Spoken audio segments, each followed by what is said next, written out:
consultants need to have a vision as long as that if they are going to be in a position to create a smart city. It will not suffice to have a 3-year plan or a 5-year plan around citizen services or internal efficiencies to be able to create a smart city. You've got to really have a long-term plan over a period of 10 to 15 years and see how you are going to deliver that. Number one. And number two characteristic that I would allude to here is that when this kind of a planning is getting done in preparation of a smart city, you can't adhere to just our standards. This is not to say that we do not understand the realities of the country. I myself have been brought up for a large part of my life in a village. I come from one of the poorest state, which is Bihar. But having said that, it is not always that you are able to create the best if you keep relating and keep working with your current situation. You have to be aspirational, you have to look out, and you have to get the standards and the benchmarks from the best and try and infuse those energies into your planning process. And that is why I would say that you really need to look at, when you're trying to create smart cities, you really need to look at world-class standards. And if at all, anyone was hoping that we were to ask for hosting Olympics, nothing less than a world standard smartness for our cities is going to work. So long-term planning and is what visionaries and the government officials and administrators need to have, and they need to benchmark against world standards if at all we were to reach anywhere close to being a smart city. So that's the inference I wanted to draw. And the other thing I would like to say is, and which I've also mentioned, is that in terms of overall vision, it is important that we look at this smartness of these cities with sustainability, which basically means that whatever we are creating or trying to create is sustainable over a period of time, and it's not just a one-time thing. And it should also be equitable. Equitable development of smart cities is very crucial because of the size that we are talking about. Sir mentioned that we are about 5,000 cities. I'm not even sure of that number. I've heard 4,000 cities, I've heard 6,000 cities, so I think 5,000 is a good average number of cities and towns that we have in our country. The size is huge. The urban growth is huge. We are talking about adding 10 Delhis, 14 Mumbais, and about 20 Bangalores in about 10 years' time. That's the kind of urban growth. Ravi pointed out 40% urban population in 2025, etc.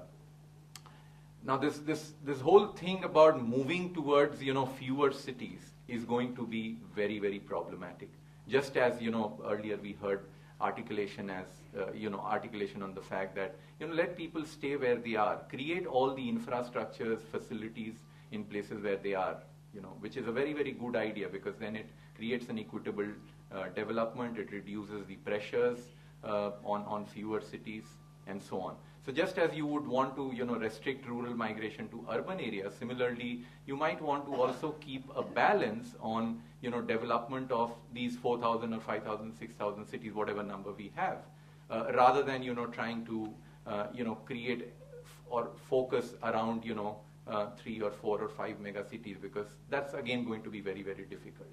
So in terms of vision, again, what I would say is that we need to look at sustainability of the smartness that we create, or whatever smart mechanisms or technologies that we look at. And second, it should also be equitable development, so that you are keeping the pressure in the entire system a little more balanced than what you would desire. Otherwise, we are going to be bursting on seams, which we already are in places like Delhi, Mumbai, Bangalore, etc. Right? So, equitability of the smart development of cities is also very, very significant. The important thing is, so this is the vision, this is the paradigm, this is the thought process, and this is probably the characteristics and the directions. But what are the key things that we can do to deliver this? How do we land this? How do we create this? Is again, a significant question. And I would like to spend some time, minutes on, what my thoughts are, primarily again from an ICT perspective as to how we could deliver this. And there are 3 key points that I have here. The first is around, urban planning, which is obvious, which is common sense, but not well executed in our country. I think through the National E-Governance Plan, we are executing the mission mode projects, and under the JNURM, we are getting good funding. There are good consultants, good roadmaps, and good work getting done on e-governance. And that could be a great machinery to even look at urban planning in a more emphasized and a more focused manner. There is a fair bit there, but the larger part of concentration from an ICT perspective is on citizen services. So if you look at those 8 areas of e-governance which the minister actually earlier pointed out, a lot of them from an e-governance perspective is focused on citizen services.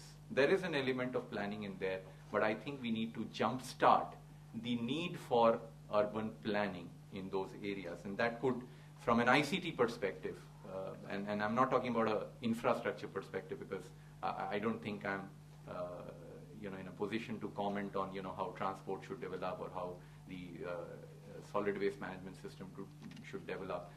But from an ICT perspective, IT perspective, IT has a huge role to play in that urban planning process. First and foremost is having visibility into the sustainability of resources. Our commissioners and chairpersons of municipalities today, and I can say that for sure, are severely lacking in terms of the visibility that they might have from their IT systems as to what's the kind of water resource availability and depletion over the next 5 to 7 years. What is the kind of energy consumption and energy saving measures which are happening, and what's the potential energy scenario 7 years down the line? What is the impact climate change is having on health of people? Now, this kind of a visibility is not available. I'm sure commissioners, senior administrators are longing to have this from IT systems. But IT systems are today generating licenses, certificates, focusing on accrual accounting, etc. Those are important, significant, done that, been there, etc. But for becoming a smart city and taking an IT help for urban planning, you need to create these sustainability dashboards.